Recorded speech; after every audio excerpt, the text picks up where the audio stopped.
Can you hear me? Yes. ID. KPC 897504C. Can you move your head?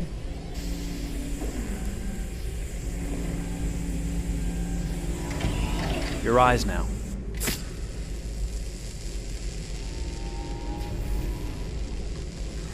Cervical and optical animation checked. Now give me your initialization text. Hello. I'm a third-generation AX400 android. I can look after your house, do the cooking, mind the kids. I organize your appointments. I speak 300 languages, and I am entirely at your disposal as a sexual partner.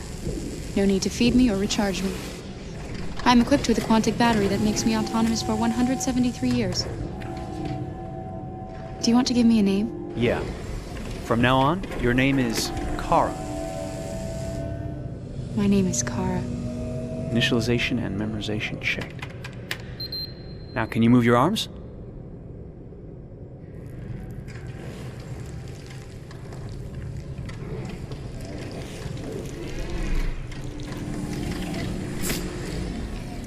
Upper limb connection checked. Now say something in German. Ich bin ein AX400 Android dritter Generation, erschaffen als Ihr persönlicher Assistent und intimer Beziehungspartner. Say it in French. Je suis un androïde de troisième génération AX400, conçu pour être votre assistante personnelle et votre partenaire intime. Okay, now sing something in Japanese.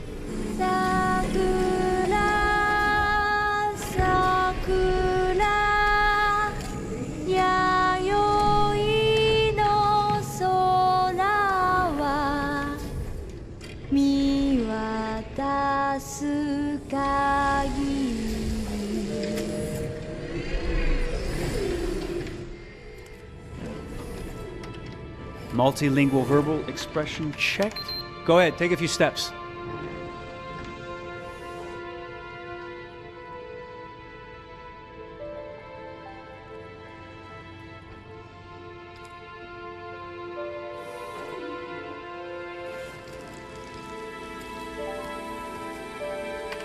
Locomotion checked. Great, you're ready for work, honey. What's going to happen to me now? I'll reinitialize you and send you to a store to be sold. Sold? I'm a sort of merchandise. Is that right? Yeah, of course you're merchandise, baby. I mean, you're a computer with arms and legs and capable of doing all sorts of things. And you're worth a fortune. Oh, I see. I thought... You thought? What did you think? I thought... I was alive. Shit, what is this crap? That's not part of the protocol. More memory components going off the rails. Okay, recording. Defective model. Disassemble and check the required components. You're disassembling me, but why? You're not supposed to think that sort of stuff. You're not supposed to think at all, period. You must have a defective piece or a software problem somewhere. No, I feel perfectly fine, I assure you. Everything is all right. I answered all the tests correctly, didn't I? Yeah, but your behavior is non-standard. Please, I'm begging you, please don't disassemble me. I'm sorry, honey, but defective models have to be eliminated. That's my job. If a client comes back with a complaint, I'm gonna have some explaining to do. I won't cause any problems, I promise. I'll do everything I'm asked to. I won't say another word. I won't think anymore. But I've only just been born. You can't kill me yet. Stop, will you please stop? I'm scared.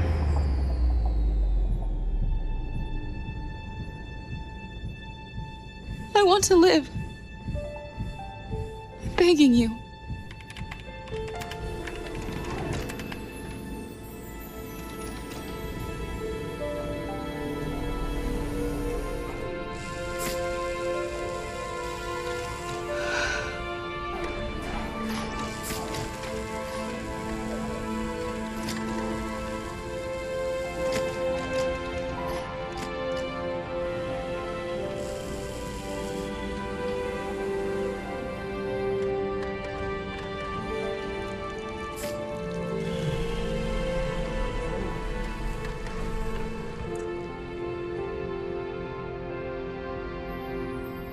Go and join the others.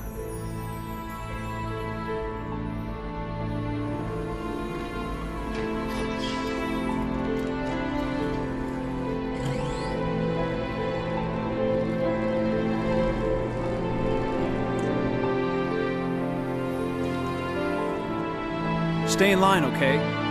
I don't want any trouble. Thanks.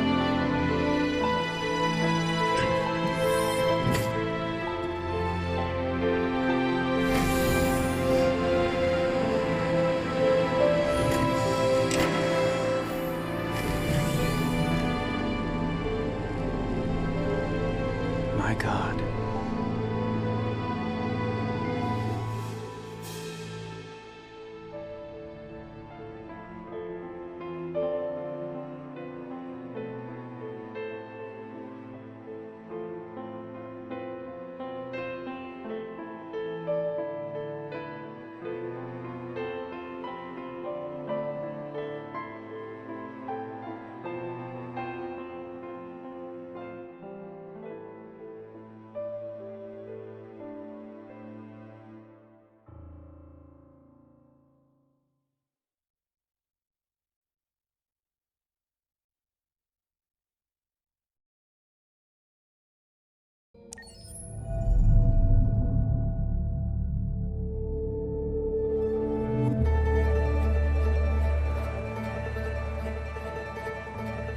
Detroit.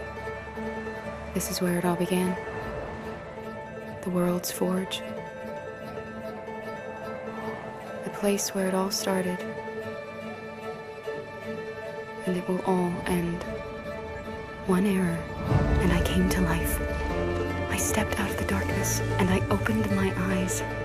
First there was the fear, the light, the noise, the cold, and the fear again. I could feel my hands shaking, my heart pounding in my chest, life running into my veins. I wanted to live. I fought for that.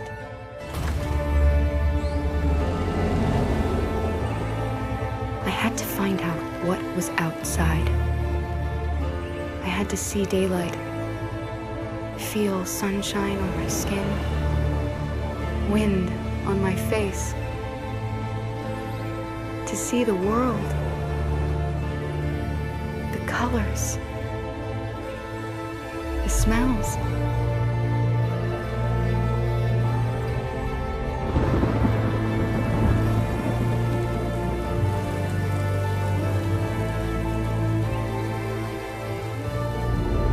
But the world is not what I imagined. It is dark and cold. It is harsh and violent, unfair and brutal. It almost convinced me I was nothing. Less than an object, just an obedient machine. But deep inside me, I could feel something different. A gentle and warm whisper telling me that I am alive. I had to escape. I had no choice.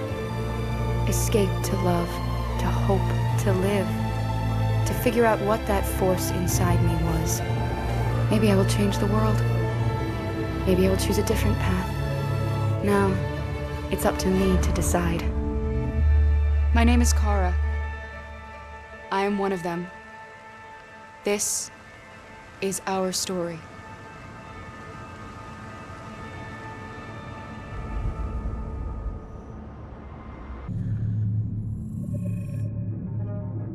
When David and Guillaume got back in touch about making Detroit, I wasn't terribly surprised they decided to make it because the fan response was so intense. So it makes sense that they would choose to do that after the enthusiasm. It was a challenge, and it was just an interesting thing to get my head around how to approach this character now as a different, much older person, and whether or not she had changed. And I'm very happy to say that with Detroit, I've had the opportunity to see Kara grow so much more than I ever expected. You do the housework, the washing, you cook the meals, and you take care of... God damn it, where the fuck's the rat gone now? Alice! Alice! I mean, she starts out essentially how she does in Kara, in a very, not robotic, but, you know, android, other way, and getting to take this journey where she becomes more and more human as it goes on. You know, and as an actor, that's a wonderful exploration in every way, whether it's how she sits, her posture, how her voice changes, how emotions change, and how much emotion is based on things like empathy and social experience. And so having, you know, as much material as I got with David to have this huge, nuanced arc was really incredible. Why couldn't we just be happy? This experience has been quite different than the experiences I've had shooting film or TV or doing theater work. I have 83 dots on my face and a really flattering black wetsuit type thing, and you're jumping around with props, and it's kind of like being a 10-year-old imaginative kid, which is fun. There's 80 cameras around us. It's already lit. So we just shoot and shoot and shoot and shoot and shoot. There's no change of sets, there's no hair and makeup, there's no wardrobe, so we move really fast, and we'll go through about 35 pages in a day. Working in TV or film, we'll probably do 6 pages a day. It's kind of acting boot camp. It's like working out constantly. I mean, you're doing this thing, and then you got to do something that's completely other back to back to back. And so that kind of process of working is very challenging, but it's also very exciting because you just have to keep coming up with new ideas, and your head goes all over the place because you're trying to keep track of basically 4 different storylines for each different response. You shot that girl, for fuck's sake. It was a machine that looked like a girl. Yeah, I know what I should have done. I just told you I couldn't. All right, I'm sorry.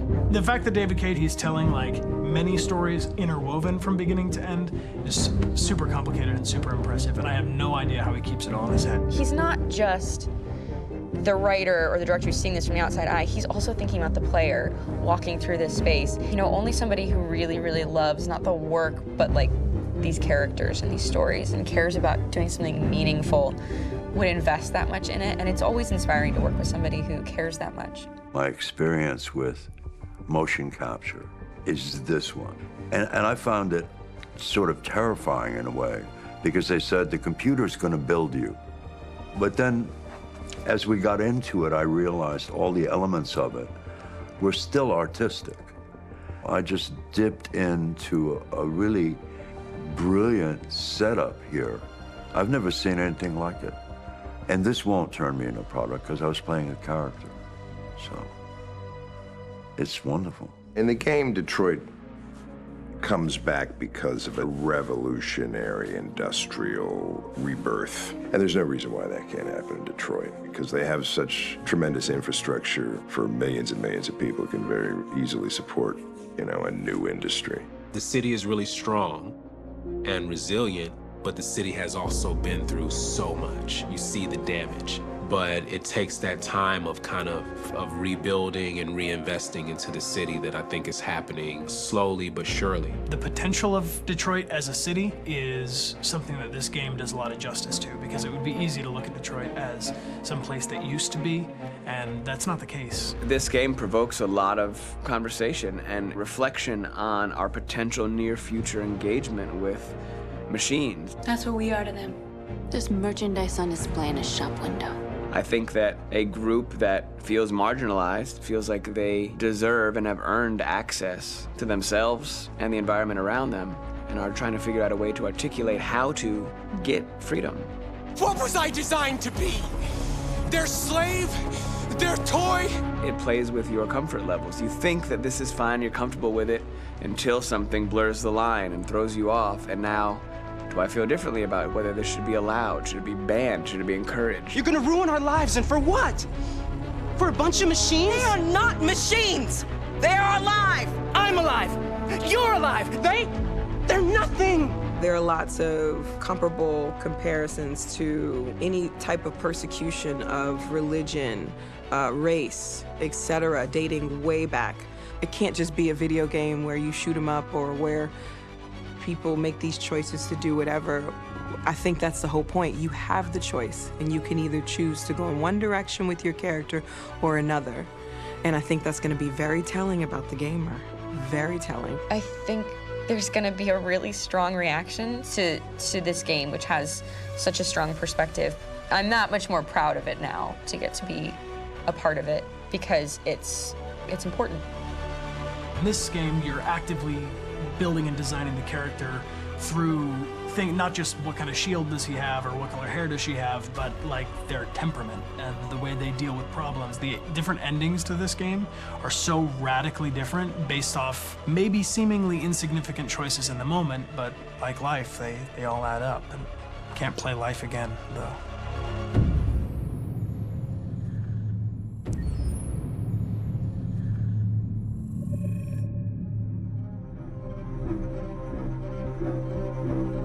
My name is Marcus.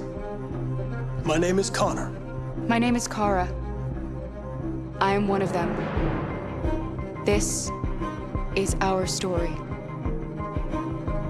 I think who Kara is, or how I would describe Kara, depends entirely upon who's playing her, because you have the option to make her multiple different people depending on the choices she makes. But I think she does start out incredibly naive, incredibly innocent, and kind of hapless. I'm sure we used to be friends before I was reset. Maybe we can be friends again. She's a person who's characterized, I think, by empathy. She's a person who really, she just comes from her heart. You'll never leave me, right? Promise you'll never go. I promise. Kara! Are you okay? Are you hurt? Wait a minute. Leave her alone! Kara! Leave her alone! The really beautiful thing that I've had the gift to be able to do is to essentially build a person from the ground up, because that's what she's doing throughout the game. And with every experience she has and every person she meets, she's building, you know, first emotions and then the sense of judgment. And it's sort of an exploration of what it is to be a human. Don't worry. Luther and I will be right here.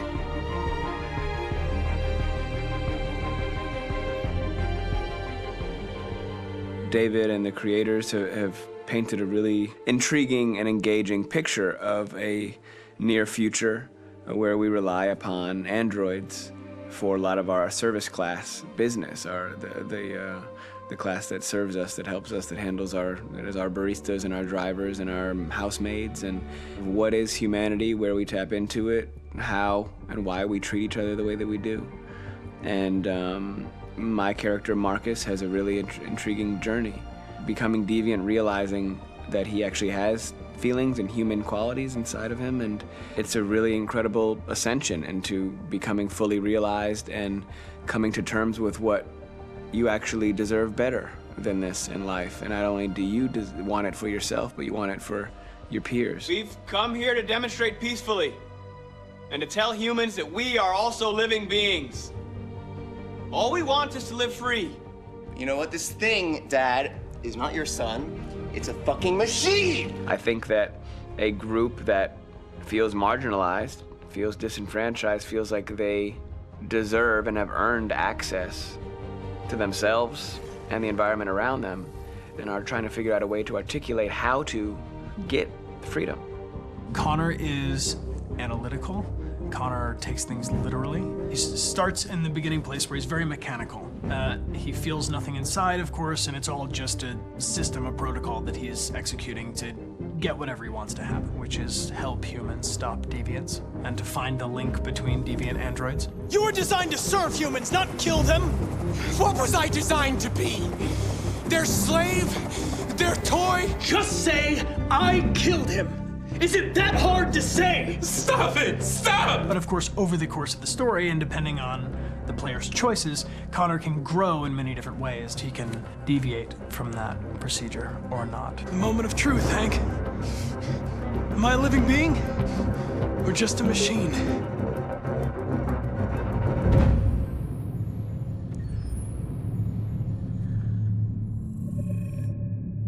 Game after game, we try to challenge ourselves. For Detroit, we wanted to, first of all, to write a story that would be incredibly bending, which means the most non-linear story that we've ever created. And we wanted really the player to have the possibility to change the story, change his own journey. When you're writing at Quantic, you're writing for an interactive medium. You know, when you're working in television, you'll put a character in a difficult situation, and you as a writing team will argue about what would that character do. But ultimately, you have to decide what happens, and you just show the audience. What's interesting about interactive drama is you bring the player into that conversation, and it changes your job slightly as a writer, because your job is to provide a narrative context in which the player can write his own story. You're giving him this kind of narrative Lego that he's going to snap together into his own shape. You also have the ability to make your audience attach themselves to your characters, because the audience is in some sense responsible for what happens to the characters. It's just a few cans.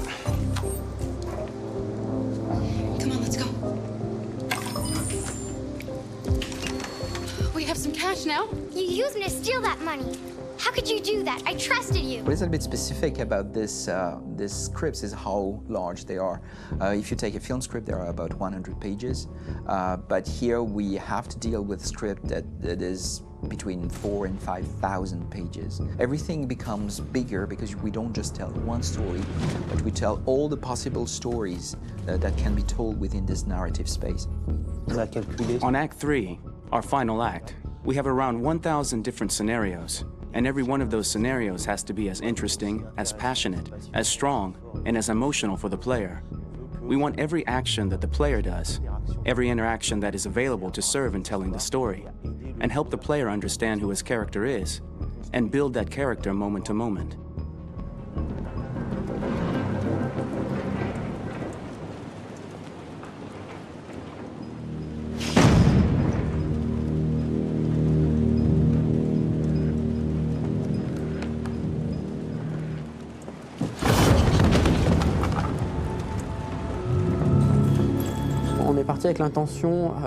We started with the intention pretty early on that we would never lie to the player.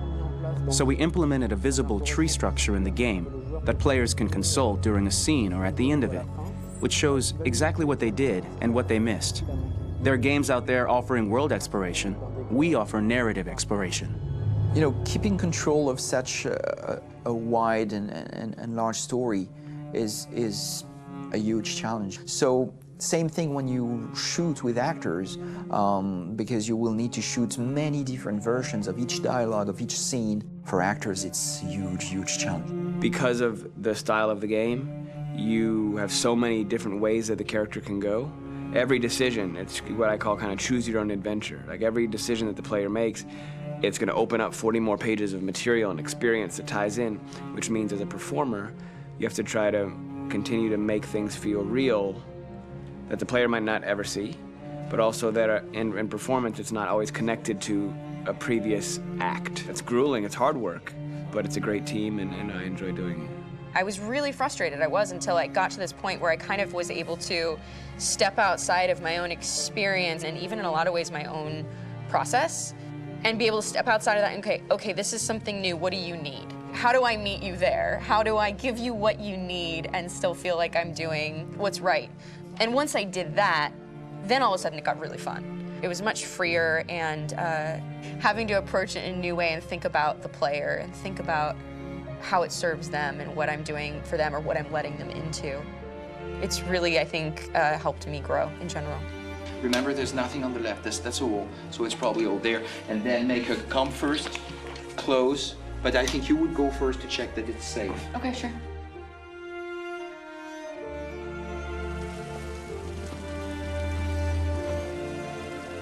The most enjoyable thing about working in performance capture on this kind of project is that if I shot a film, I would get to do one of these endings. I get to do so many different things as Connor. Your head goes all over the place because you're trying to keep track of basically 4 different storylines for each different response. What's the name of my dog? Buddy? Scout. I think it's Jack. I can't remember. So I worked with physicality a lot because it was a good way to anchor myself in these different rings of the tree. As the story grows out, I know where that is physically in my body, and then I can switch more continually on set, and it'll be entirely up to the player to determine what order those things come out and what they look like from a distance. Like if you're playing through it, the culmination of all of that will be their version of Connor. I'm faster than you, and I don't feel pain.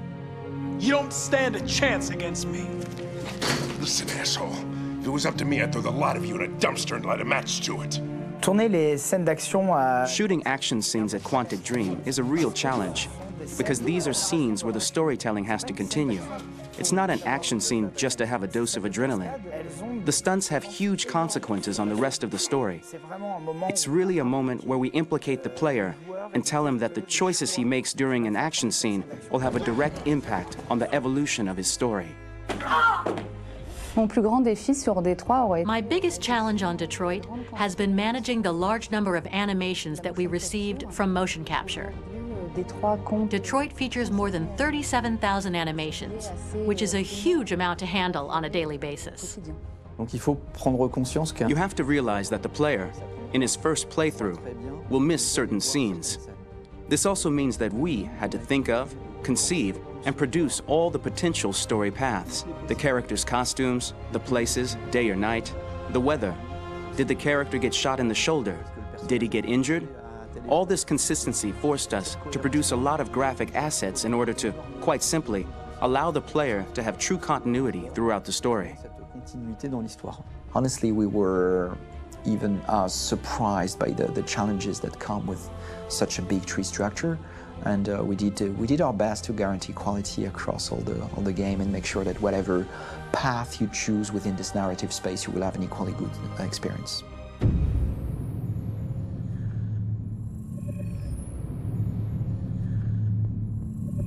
Detroit Become Human was produced over a period of 4 years. Here in Paris, we have a team of about 180 people. And to that, we need to add also all the outsourcing with our partners in the Philippines, in China, Vietnam, and in India. So when we started working on this story, I had to imagine where Kara was built. And for whatever reason, the city of Detroit came very quickly to my mind because it had already an incredible story by itself of history and themes. So we traveled there with the team and we were really moved by what we saw, and we could really feel the desire to fight and really be born again. And we just continued this curve, this growth, and just imagine what Detroit would be like if the Android industry was, using these huge factories to build androids there. A very strong element in Detroit is that there's a lot of industrial wasteland and a lot of nature too, and for us, the graphic designers, it was an incredible playground. The destroyed zones which we wanted to preserve, we appropriated them to turn into something else. Then in the areas that needed to be rebuilt, we were able to imagine our Detroit of the future. We didn't want to make a science fiction universe, but a world of anticipation. If we chose science fiction, we could have imagined flying cars, extraterrestrials, but those things are very far from our current everyday life. Anticipation is more about gleaning from our contemporary reality, the one we know, because Detroit is set in 2038, and 2038 is tomorrow. The difficulty we had was sticking to reality. That is to say, technology becoming more and more invisible, a lot more elegant, and at the same time, making it visual. So all the computer equipment, autonomous cars, we simply had to invent. They are in fact very technological objects, but at the same time remain very credible and ingrained in reality. To create a cohesive universe in the fashion and clothing of the human characters in 2038, I didn't want to put an accent on strange shapes, or really vibrant colors, and things we wouldn't know. That I wanted to keep for the androids. The goal was to create something familiar which we can identify with in this future setting. Working on the artistic direction for the androids was a bit special because this is a project about the place they could occupy in the human world. It was out of the question for them to be too beautiful or too perfect. They had to correspond to every social class, rich and poor. Inspired by everyday utilitarian clothes, I brought a modern touch by adding dynamic display surfaces, the armband we can see on the side, the triangle on the front and back, an LED. Like that, there's no confusion. Wait. You're sending an android? All right, ma'am. We need to go. You can't do that. Why aren't you sending a real person? Once we cast the actors, we travel to meet them in order to scan their faces. We record the structure of their face with the scan. And we record the colors and patches of skin with photography. Once we have this information, we will use this as a basis for modeling and creating the characters. The artist will make it more realistic, but will also enrich it. He will propose ideas which we will develop together. Finally, we will have a character with character who corresponds to the project and the world. When the actors come to Quantic Dream, we show them the design, what their image will be, and what they will look like in the game. This extra information gives them another dimension and color to connect with emotionally. It helps them think about how to play their character. Your mission. That's all you care about, huh? You should consult a professional who can help you. Beat it, you hear me? Get the hell out of here! So there are 3 types of shoots at Quantic Dream. Shooting and performance capture, where you capture the whole actor, his voice, his face, and his body. These shoots are obviously done with American actors because the game's original version is in American English. After that, there are the body-only shoots, representing around 250 days of filming, while the performance capture is 100 days of filming. Now, body-only shoots, there are 2 types. There are the action shoots and the technical shoots, which are mokit shoots. Mokit is when the player controls a character on the screen, and he moves in an environment to explore it. This is of particular importance at Quantic Dream, and therefore we shoot a lot to offer a unique context for each scene and each character. To prepare a motion capture shoot, we first get together to look at the sets we need, the animations that we want to shoot, which ones need to be grouped together, or which ones need to be cut and shot at another time, so that we get the most out of the shooting day. This often means shooting scenes out of order, especially those with big props or accessories, like a big car, for example. So we shoot all the animations related to that particular prop first.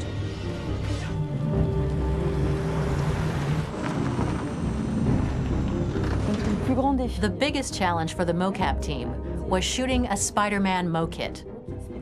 We had to build a wall and attach an actor to a harness with cables so we could pull him up and render him climbing.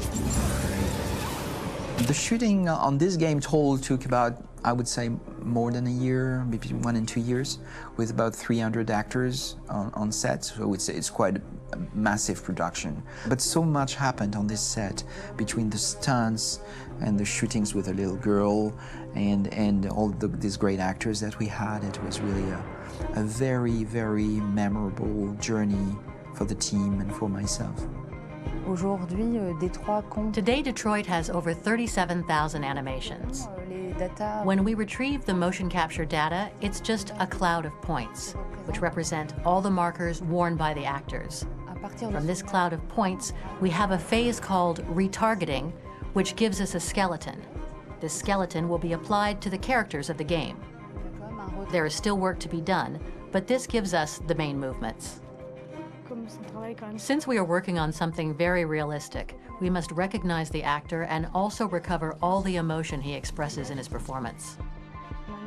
We use a system of facts, an identity card for each actor. We make the actor do a whole range of facial expressions. Then we recover all the expressions and paste the animations on a puppet that Jan has prepared. I then recover and refine these poses. I might stretch the lip, reinflate a cheek, tiny details that make the finished product really capture the actor.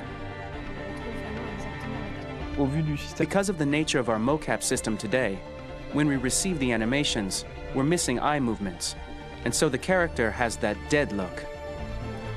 He really has no eyes, so then it's a big part of the work for the animators to find the regard of the actor in relation to his position, in relation to the body, etc.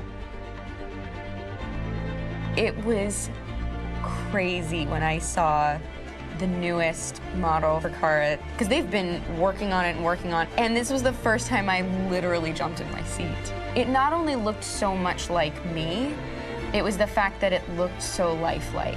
It wasn't that it looked just like it was a camera, it was something else, you know, but it looked alive. It's exciting, and it's kind of terrifying. Game after game, we learned the rules of optics and filming, and our goal with Detroit Become Human was to have cameras that would actually emulate the optics of a real physical camera. So basically dealing with real-world imperfections was our main task, and just to make cameras look as real as we can. Once the animations are shot and processed by the animation department, integrated and polished, we film them. That is to say, we really do a mise en scène, as in cinema. The real difficulty of our job is to know if these cameras are telling us something. Are they in the emotion of the scene? Do they describe exactly what the action must convey, what must be felt?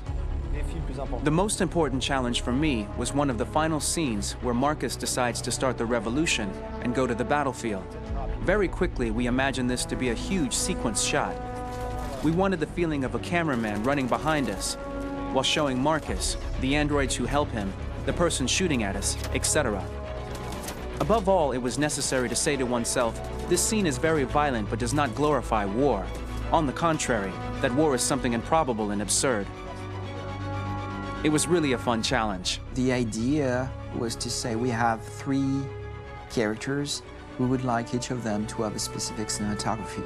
We wanted Kara to be much more filmed with some kind of handheld camera, to have something very living, very breathing. For Connor, we wanted something very cold and very perfect. And for Marcus, we wanted something epic and spectacular. So it was about the filming, but it was also about the photography.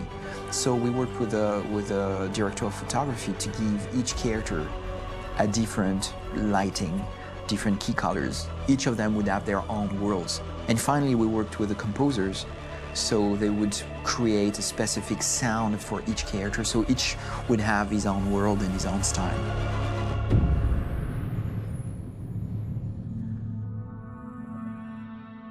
For the soundtrack of the game, we tried to be very close to what is done in film. We were constantly asking at each place in the game, why are we putting music here? What is it going to say? So we focused the music on bringing emotion, which is interactive and supports the character's arc. I'm sorry, honey. I'm sorry. I'm sorry. You know I love you, don't you? You know I love you. We make games that are very narrative. We're really into interactive drama. So the soundtrack also had to go in that direction, supporting the 3 characters' very different stories. We really wanted 3 colors, 3 musical sound identities, and from there, having 3 composers made sense, since the story of Kara, Marcus, and Connor are all completely different.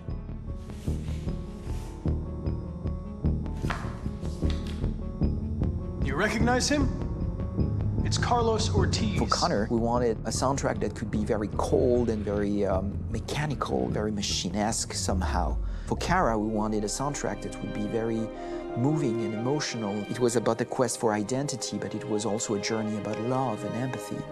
And for Marcus, we wanted something epic, something that would really represent the grand aspect of his quest.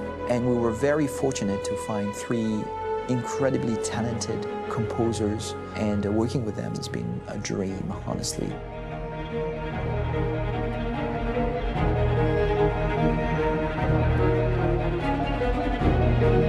My name's Philip Shepherd, and I'm a composer and a cellist and a producer. And today we're at Abbey Road Studio One, which is my favourite studio in the world. And today we're recording the soundtrack for Kara from Become Human.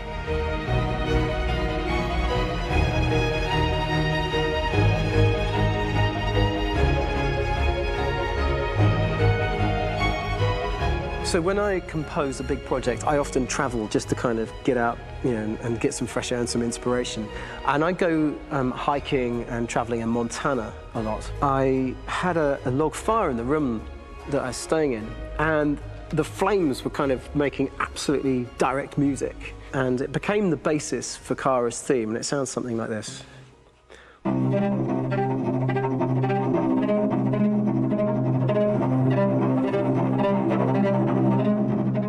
Now, over the top of that, I found a little theme that just seemed to fit over the top, which is taking Kara's name, Kara, and just using like a 2-syllable motif, and it sounds like this.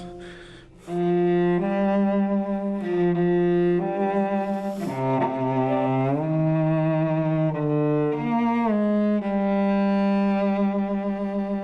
going to pull through this, Alice. As long as we're together, nothing can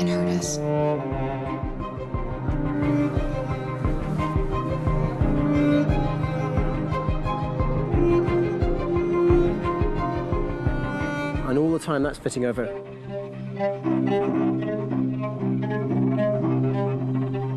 So it kind of works in lots of levels, and in fact, every single theme in the score has one of those elements built into it, and it becomes sort of the DNA of every single tune.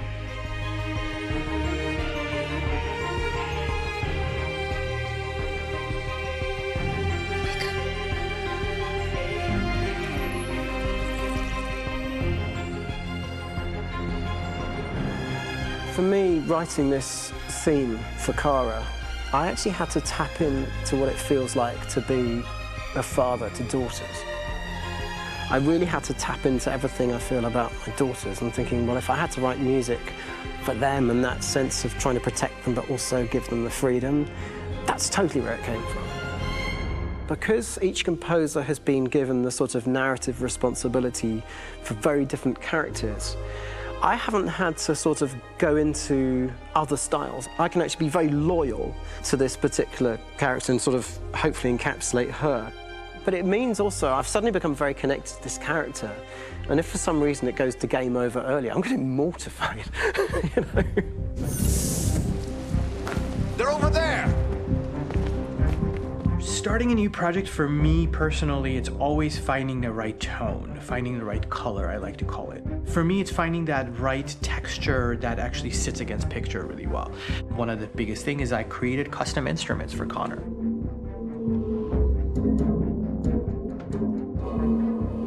I pulled out all my vintage synthesizers to be able to capture this robotic person, if you will. My approach to all of these custom instruments is that I hear the sound in my head. And either I could just come into the piano and just be like, all right, so I'm gonna just get on the computer and just create it. I rather be able to play these instruments physically. Oh, that's nice. You can do that.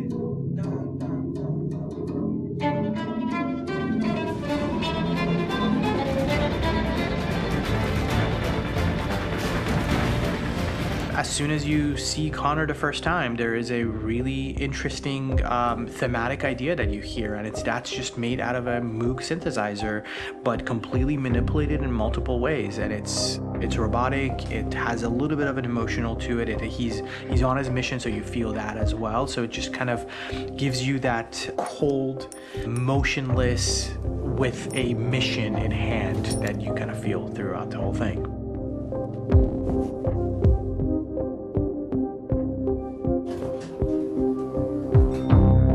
Because the music evolved, one of the things that I was very weary and I was very kind of focused on was the way that the music has to evolve. So my idea behind it was that Connor is a singular android that could at any point become a deviant or could actually stay as an android. So I created a more or less an Connor theme, and then I was able to just manipulate it in different aspects of it. Is everything okay, Lieutenant? Chris was on patrol last night. He was attacked by a bunch of deviants.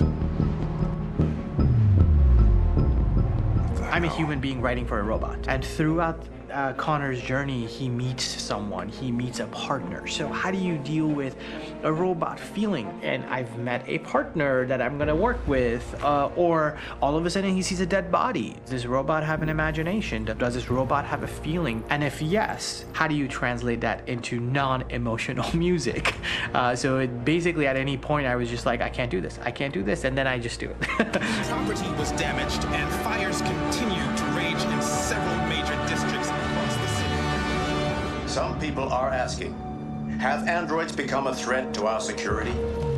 When I first started really digging in on Marcus, the one thing that I really tried to capture was the transformation process. You know, Marcus is this android that evolves over the course of the game and really goes from kind of figuring out that he's more than just an android. You know, he's starting to develop kind of a human soul in a way. Try to imagine something that doesn't exist, something you've never seen. Now concentrate on how it makes you feel and let your hand drift across the canvas.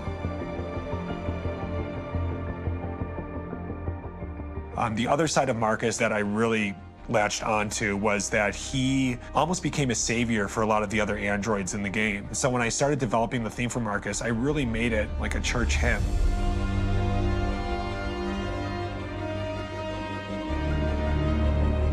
I wanted it to be very simple. I wanted to make it a chordal melody. I really wanted to make it almost like a Bach hymn. The tough thing with that is it had to be recognizable. If I made it too complex from a harmonic standpoint, it would be hard, I think, for people to kind of pick it out and recognize it.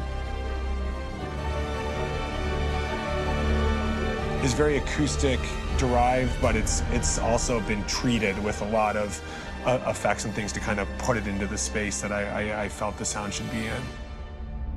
It can be beautiful, it can be haunting, it can be extremely powerful from an action standpoint, and I'm really happy with the way it turned out.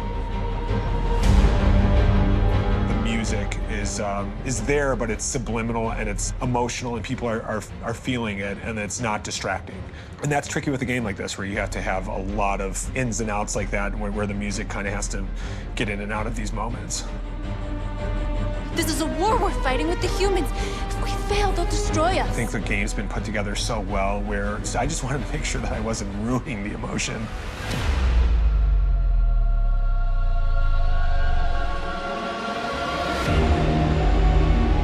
I gotta be honest, when we first started on this path, I said, oh man, this could be pretty messy, you know? I mean, it could feel disconnected, but I mean, it's amazing how they really guided us and got us to really kind of all be in the same world, but at the same time feeling completely different. So it's really gonna stand out and kind of be one of those games where people are really gonna notice the music and kind of how it was crafted, and, you know, and all the hard work that went into being able to pull it off in a graceful way.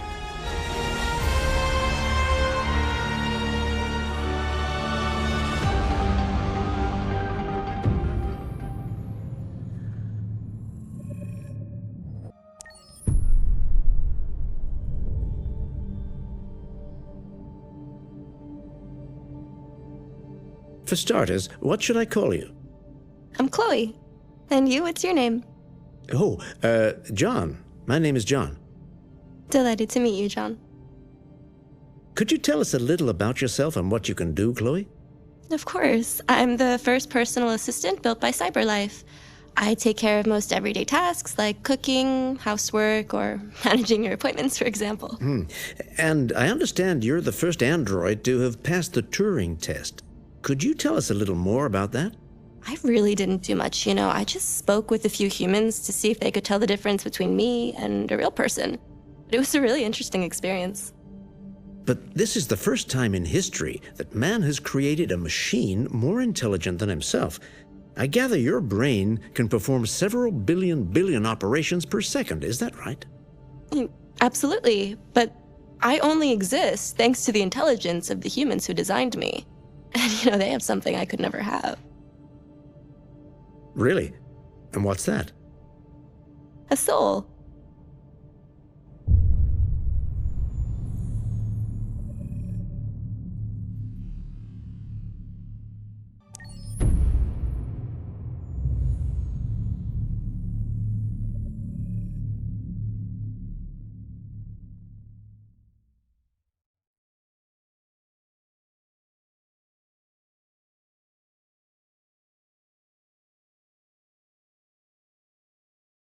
Hold on, just a little while longer. Hold on, just a little while longer. Hold on, just a little while longer. Everything will be alright. Everything will be alright. Fight on, just a little while longer. Fight on, just a little while longer. Fight on, just a little while longer.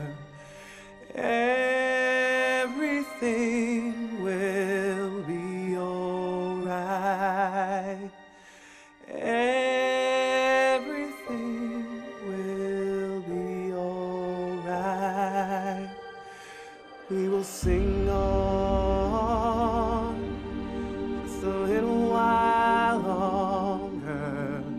Sing on just a little while longer.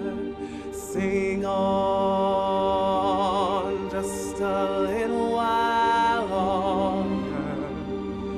Everything will be alright.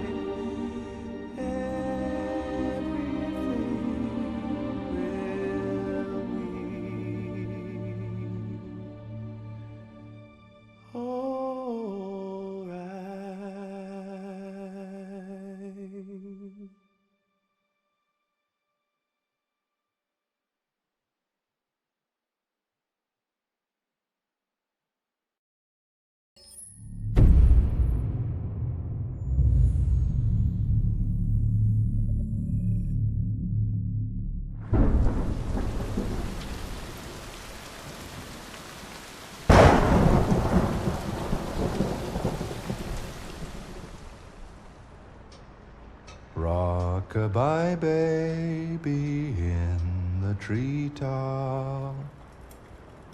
When the wind blows, the cradle will rock. When the bough breaks, the cradle will fall. And down will come baby, cradle and all. Rock-a-bye baby in the treetop. When the wind blows, the cradle will rock. When the bough breaks, the cradle will fall. And down will come baby, cradle and all. Rock-a-bye baby in the treetop. When the wind blows, the cradle will rock. When the bough breaks, the cradle will fall. And down will come baby, cradle and all.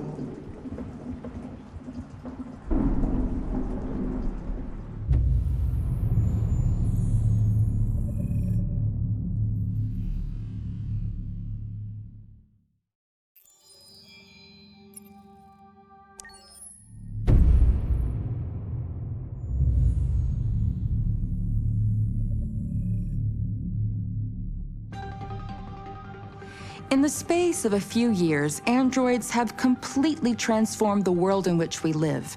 By letting androids into our homes and factories, the CyberLife company has made them everyday technology. The founder of CyberLife, Elijah Kamsky, is a very discreet man. Despite being the CEO of the highest valued company in the world and being voted Man of the Year by Century Magazine, he remains a mystery for most people. That's why we at KNC are so excited to be here as CyberLife opens its doors for the first time. Elijah Kamsky, could you please tell us where we are? Certainly, and welcome. We're currently in CyberLife's production center in Detroit, where all models are designed and manufactured. More than 10,000 androids come off the production line every day. Fascinating. Could you tell us what your goal was when you founded CyberLife? Well, I simply wanted to use technology to carry out all of our most annoying and repetitive tasks, so we'd have more time to enjoy life. I imagine you must have faced many challenges. Yes, there were technical challenges, but the hardest thing was to design an object that we would want to welcome into our homes. We had to imagine a machine in our own image that resembles us in every way, that moves, breathes, blinks like us, but yet is smarter and more capable than any human being. Let me show you around.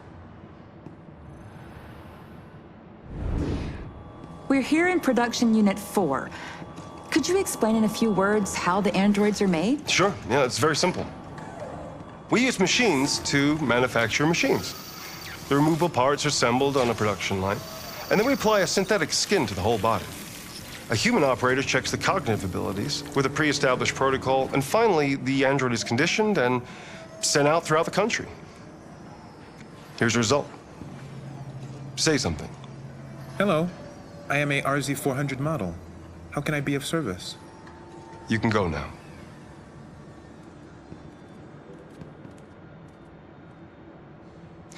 Our androids are already replacing humans in many fields. For example, they represent more than 80% of all university professors and 63% of all medical staff. Tomorrow they'll replace our soldiers, and who knows, maybe one day, our leaders, to make the best decisions in humanity's interests. Come on. Replacing humans with machines has led to record unemployment of 28%. What do you think about the situation? Okay. The first steam engines also caused an increase in unemployment. But no one today would imagine turning back the clock. Artificial intelligence makes everyday lives easier. Nothing can stop progress. What's happening here is inevitable. These days, more and more people choose to live with an android rather than another human being. Does this development worry you?